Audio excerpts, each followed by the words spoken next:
Hello ladies and gentlemen, this is Blue Maxima and I'm just doing a little bit of a filler video today, but before I begin, I need to apologize for the quality of the video. I didn't realize this at the time, but updating OBS actually reset my video quality settings for when I record, and I've actually been trying to fix it, but for some reason it just refuses to go beyond 3000 kilobits per second, which means that anything that's even remotely action heavy is going to turn into a bloody blocky mess. And unfortunately, the first game I decided to play after updating OBS was fucking Doom 2. So yeah, it's going to get a bit shit in this video, and I do apologize about that. But why am I playing Doom 2? Haven't I played this before?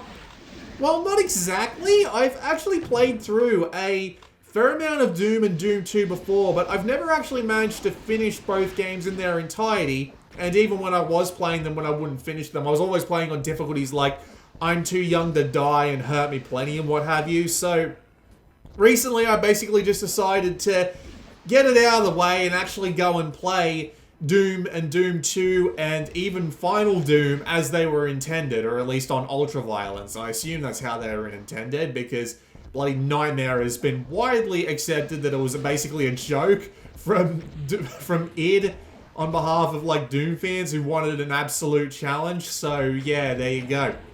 I played through all of Doom, Doom 2, the Plutonium Experiment, and then most of TNT. I'll get to why I didn't play very much of TNT later on, but really I just don't know what I'm really going to be able to say about it, because it's Doom. This game literally came out the year I was born. It came out in December of '93, and I was born like halfway through that year, so I was like 6 months old at the time. So yeah, this game is literally older than, well, not literally older, but very close to being older than I am, and I still play it on the regular, despite the fact I've never actually managed to finish the damn thing. But anyway, I've been playing through it, and I've been enjoying the hell out of it, because, well, I've always been trying to play Doom on some really weird configurations, but it's been the first time that I've really focused on trying to get it working on mouse and keyboard, and, well, it's pretty damn obvious how well I've been doing. I haven't actually been doing great. Like, this video of me doing Go To It that you're seeing in the background is like 45 minutes long. And I'm not so much abusing save states as I am being really careful, because seriously, Go To It is ridiculously hard. For those of you who haven't played Final Doom before, it's the second secret level in the Plutonium Experiment, and probably considered to be one of the hardest levels ever put into a commercially released Doom game. Despite the fact that they give you like 8 full health power-ups and enough ammo to take out an entire damn army, which you need because this level is an entire damn army. So I started on the original Doom, as I said. I never actually went to the effort of going through Live Flesh Consumed, because I always thought that episode was a bit of a schlep. The fact that the first episode on that is just as hard as it is kind of ridiculous. Especially if you're used to playing Doom 2 and then the Ultimate Doom came out with a new episode and you found yourself playing it and think to yourself, I really wish I had the super shotgun right now. Not great. Not great at all, because, man, the original Doom, especially its level design. Now, I'm not going to say that the original Doom isn't a classic, but man, it really starts to wean towards the end. You have some really, really bad designs in episode 3 especially. Because that one level that basically just looks like a gigantic hand is absolutely monstrous. I hate that level. The fact that they put like 30 lost souls in it for you to take out with one shotgun. It's like, yeah, they hated us too, more or less. But yeah, episode 1, the absolute best thing in first-person shooters for years, and it's still playable today. It's got this absolutely perfect blend of running and gunning that Doom is very well known for. The level design, the monsters, the just overall pace of it, it's all just fine-tuned to the point where I imagine some people were disappointed when they picked up the full version of Doom and realized that episodes 2 and 3 were nowhere near as good. Oh man, I feel bad for those people, because episode 2 isn't actually that bad, if I'm being perfectly honest, because it's not as good as episode 1. Like, it's not even close, if I'm being perfectly honest, but it's still serviceable. There's still some interesting levels going on in there. The challenge is still there, although I will admit it is actually a little bit easier than episode 1, at least in my personal experience. But, man, it really is just a little bit of a disappointment at the end of the day, as I'm saying. But there was that one secret level, which I found entirely by accident. I'm surprised I managed to find all the secret levels on my way through. I wasn't able to do that for Doom 2. I actually had to reload saves a little bit back to make sure I actually got to the secret levels. But, man, the secret level in bloody episode 2 is one of the worst levels I've ever played. There's a term in Doom map making that is called the 1994 map, which is basically what they call maps that feel like they were made the year after Doom came out. It's usually what most map makers make because they're not very familiar with the idea of Doom map making, and so the Doom maps end up feeling a bit iffy. And I gotta admit, that bloody secret level feels like it was made by someone in 5 minutes. It's just monsters, monsters, monsters in a bunch of really weirdly shaped rooms. But yes, Doom 2 does manage to maintain some of the pace going from Doom 1, Episode 1, but man, it's kind of hard to follow up the first episode with its absolutely perfect pacing, its wonderful level designs, and the best placement of monsters basically in the entire game. Episode 3 in particular just gets a bit too iffy with it, especially in the bloody first level of Episode 3, where you're basically getting followed around by this, by a bloody cacodemon if you don't want to take it out with a goddamn pistol. Nobody wants to take out a cacodemon with a goddamn pistol.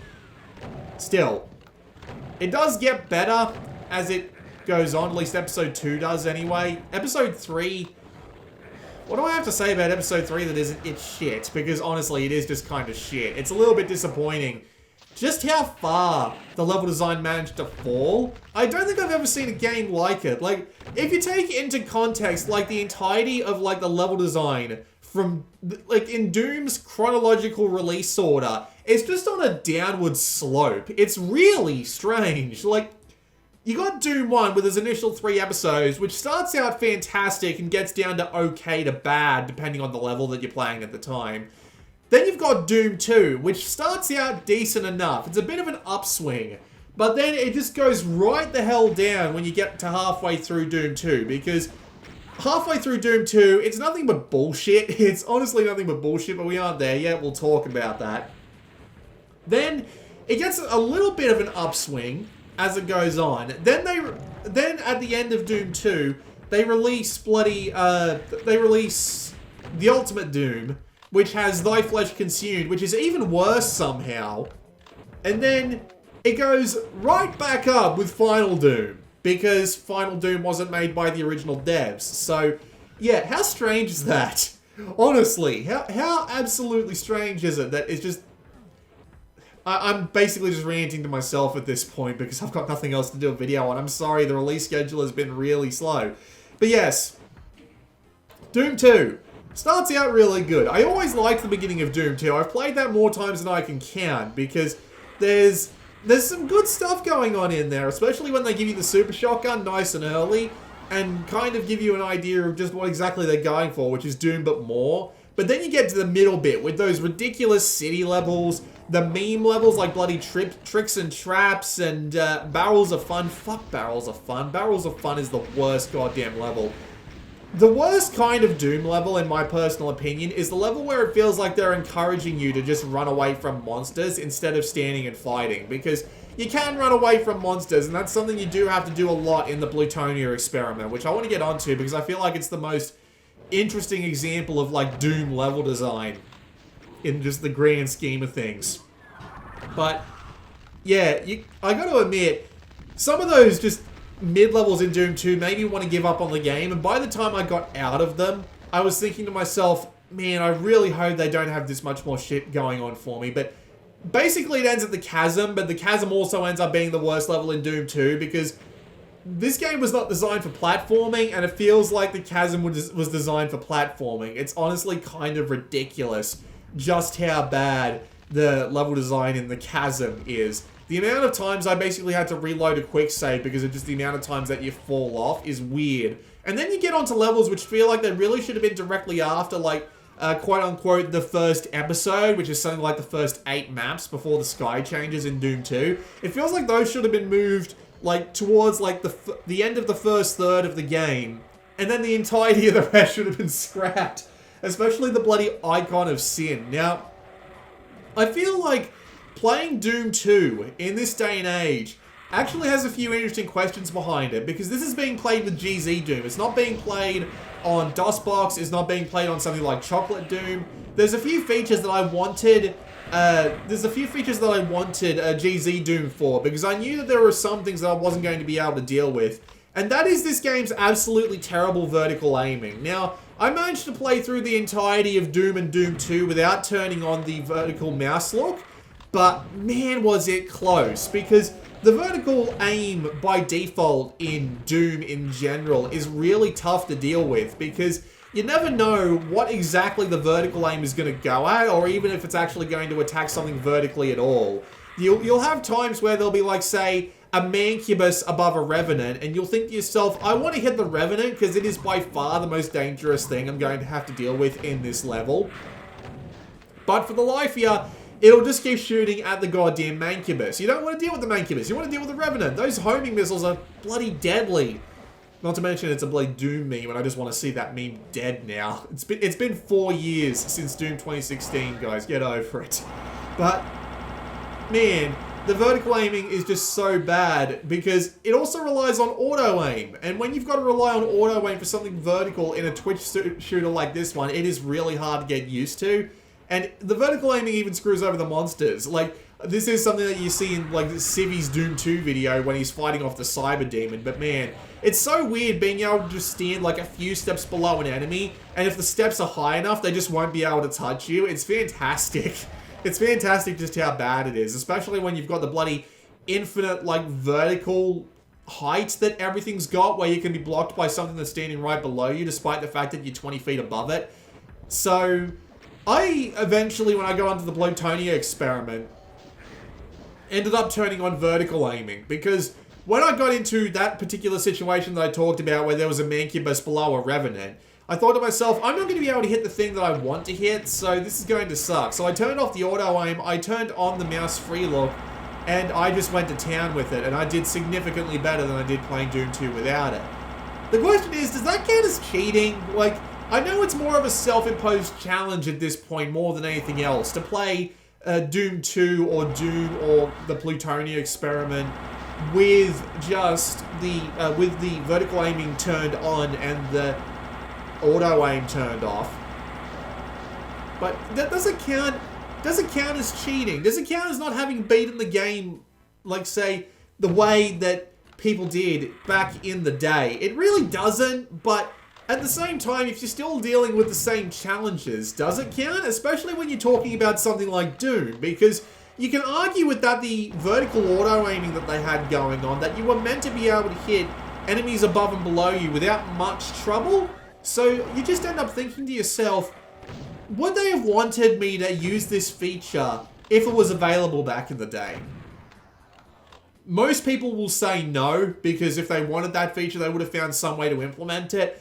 But have you tried playing in Doom software mode with mouse lock on? It looks so freaking weird. It looks like you're wearing a pair of glasses that weren't prescribed for you, like on your face, but only on like the lower 30% and the upper 30% of your vision, so that everything looks like this weird kind of warping. So you end up wanting to play on just the hardware renderer. There are also other things that would cause like Doom purists to say no, it doesn't count if you haven't beaten it on the original Doom executables, things like monsters that move weird and what have you, but it's an interesting question to ask. Would they have allowed this? Would they have fixed this if they knew this was a problem? Would they have done X, Y, or Z if they knew that it would have been better in the long run? Because I would argue in the case of vertical mouse look that it is, and therefore it would be fair to play with mouse look. But then again, you've got like Doom competitive things that are like, hey, we only let people play on the official executables, and we enforce you to only have like this particular format of demo, which is basically just a replay. And it's like, you know what, yeah, I understand. That's absolutely fine. At the same time, though, it would be nice if there was some way to, like, rectify these sorts of questions. Like, can we use vertical mouse look so we don't have to rely on the shitty vertical aiming? Can we use source ports so we can actually look up and down? Because there are absolutely some levels in the Doom releases that would absolutely be like, hey, this is absolutely not fair. Because of how, like, vertical looking doesn't work in Doom. So there might be an enemy above you that you have no idea is there because you missed, like, one call that sounded like it was coming from the other side of the room. So strange, man. So strange.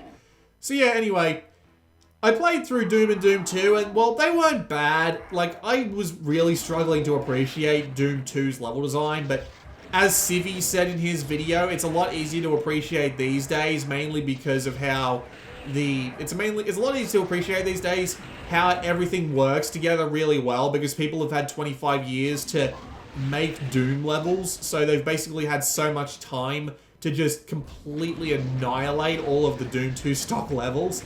But it's funny just how quickly that notion of, like, beating Doom 2's stock levels ended up in the public consciousness, because you have Final Doom, which is a combination of 2 fan-created maps. And it's funny because that whole paid mods thing that was a big hubbub around Skyrim a few years ago on the Steam Workshop actually happened like 20-something years ago, and nobody seems to bring it up anymore because, well, it was literally a TNT Evolution, one half of Final Doom, was legitimately meant to be like a it was legitimately meant to be a free, like, megawatt that was released. That was the way things worked. Everybody released their levels for free at the time.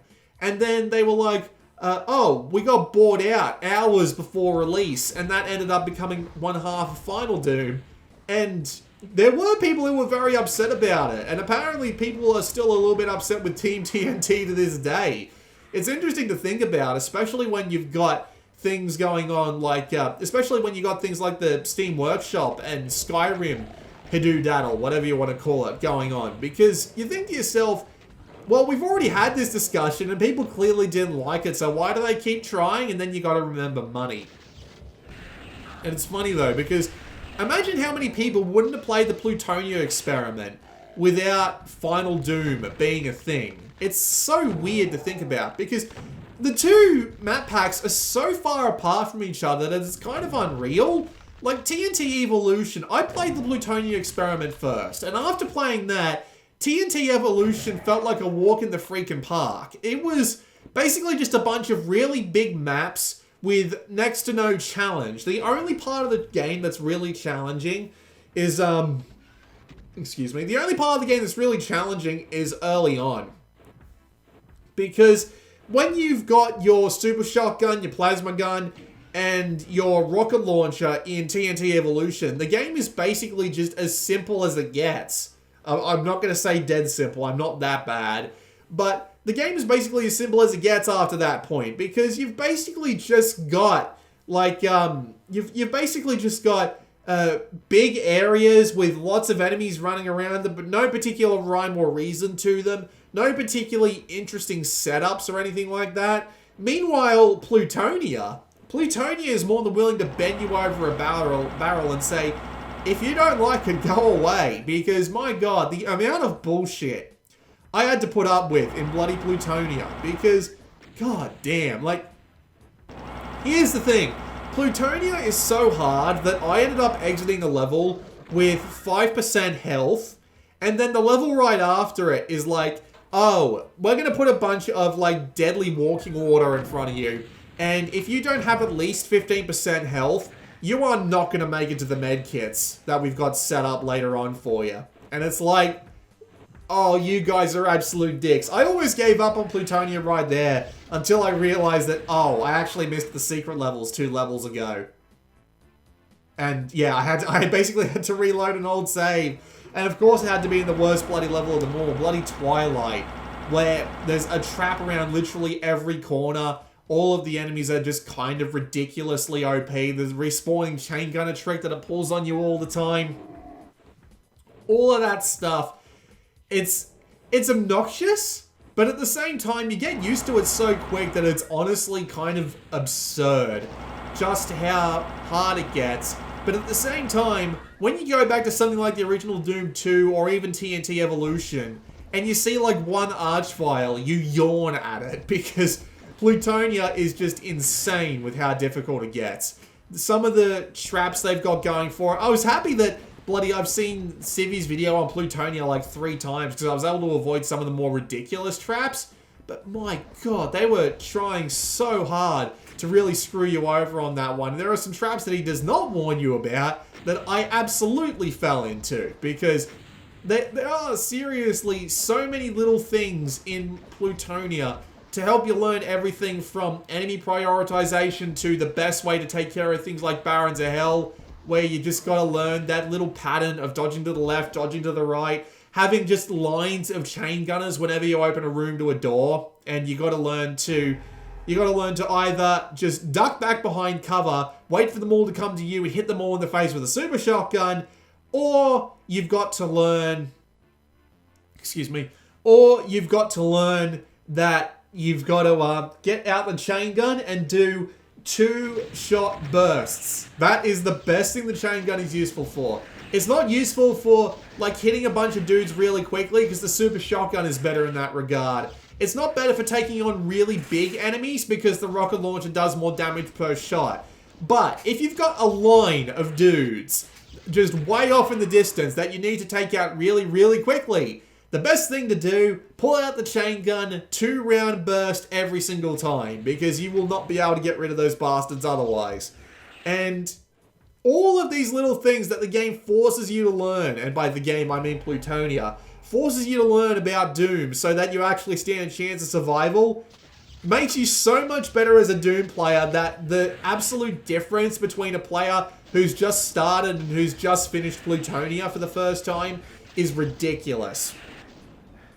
And I got to admit, even after thinking to myself, I absolutely hate the way Plutonia works. I hate some of the tricks and traps it pulls on you. I hate some of the absolute ridiculousness that it pulls on you.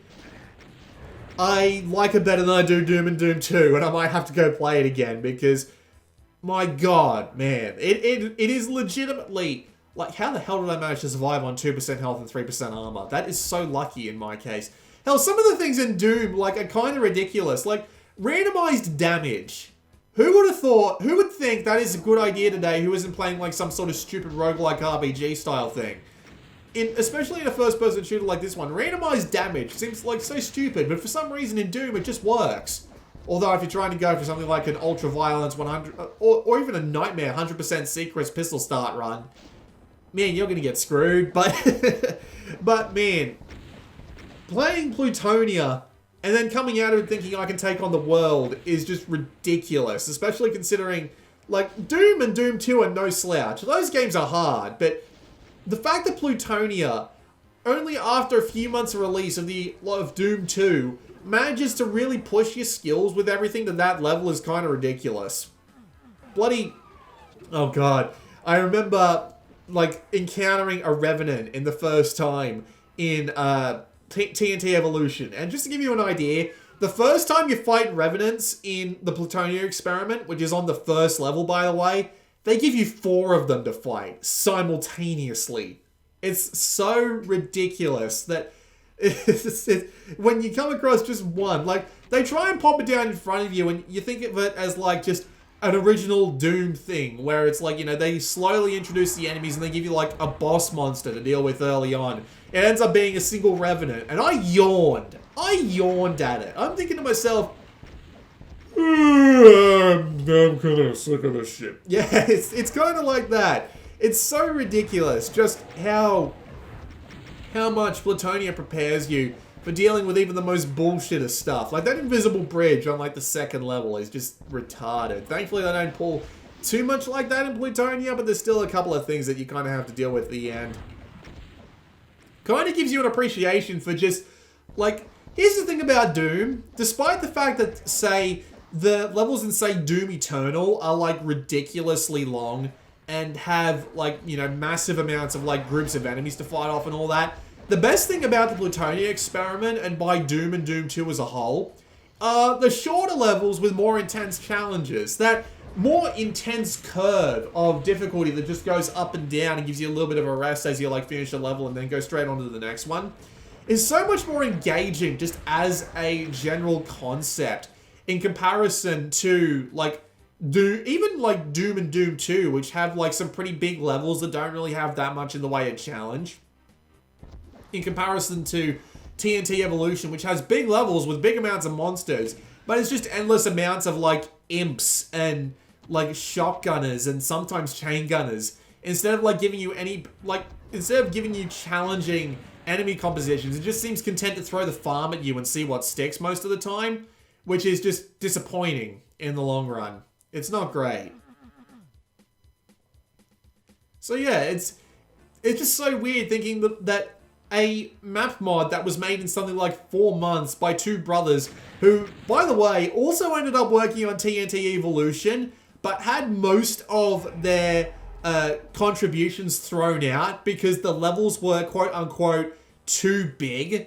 And I was thinking to myself, if they were making some stuff that was too big, meanwhile they made the Plutonia Experiment, which is one of the best examples in the 1990s of taking advantage of small level layouts. It's like, what the hell could they have possibly made that was too big for TNT Evolution, which has so many gigantic levels that I just can't help but think to myself, what were their standards? What were they possibly thinking? I don't even know. Thankfully, it is actually really easy to play Doom, Doom 2, the Plutonia Experiment, and TNT Evolution these days because of the ridiculous amount of source ports, the proliferation of DOSBox, even though like mouse input in DOSBox isn't actually particularly great. You probably want to use like a branch for that one.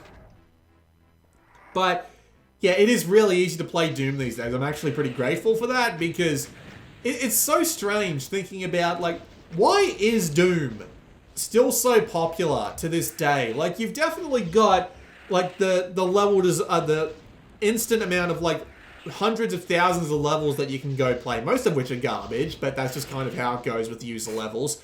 I actually made a level for like Doom 1 back in the day, but I completely didn't understand what made Doom tick, so it turned out really terrible and I ended up deleting it. But it's just so weird because you think to yourself, like, how does Doom 2 manage to stick it all together? Is it the fact that it's got tons of custom levels? Is it the fact that they released the source code? Is it the fact that they've got some pretty decent gameplay? It really just does come down to the fact that people know how to take all of these tools and just like put them all together into something that's better than the sum of its parts, especially when it comes to some of the user levels that have been created. Because man, if Doom 2 had come out with like no editing capabilities whatsoever, I doubt we'd still be talking about it today. Like, you never hear most people talk about Doom 2 in relation to its levels, to be specific. Like, you never hear people talk about bloody tricks and traps or barrels of fun, except to curse it under their breath when they ended up playing it back when, they ended up playing it back in the style of, like, Doom on DOS, where you didn't have vertical mouse look and the vertical auto-aim was shit and what have you. But yeah, nobody would be talking about it if it wasn't for literally everything going for it. Whether it be the interesting lineup of monsters that complement themselves really well when put in the right situations. If it wasn't for the fast and furious gameplay that, again, those monsters can really be used to exploit. The overall technical enhancements are absolutely, like, talk-worthy in and of themselves. But at the same time, you just can't help but think to yourself, like, you know, the technical improvements would have been fantastic for the day, but then Quake would have come along and blown Doom 2 out of the water, and if Doom 2 didn't have its great gameplay alongside its level editing capabilities, we wouldn't be talking about it to this day.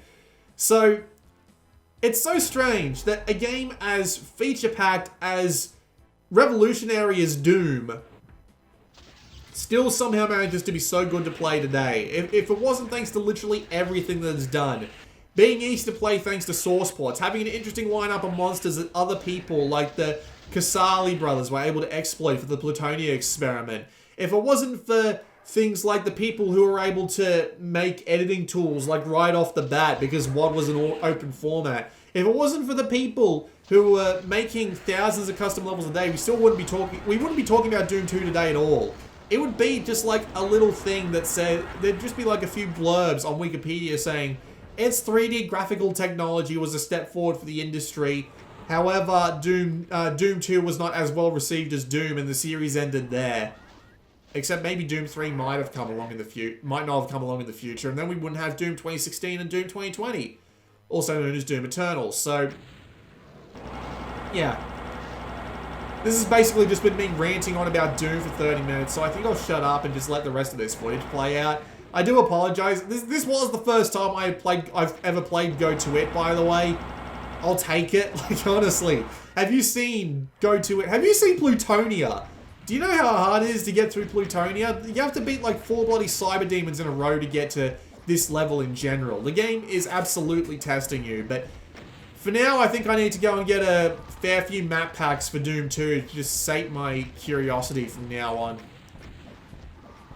Also, did you hear that bloody Duke Nukem 3D is actually getting like a eDuke 32 port that runs on like the GZ Doom menu tech? That's really cool. I hope that amounts to something. With that said, this has been Blue Maxima. I do apologize again for the absolutely terrible footage. I will try and get that sorted out, but I'll give you a warning. I have a video coming up on a Dreamcast game called Cannon Spike. I wasn't able to sort it out for that. I'll get there eventually, I promise. I don't know what the hell is up with OBS, but I'm going to have to give it some real tweaking. I'll see you all next time.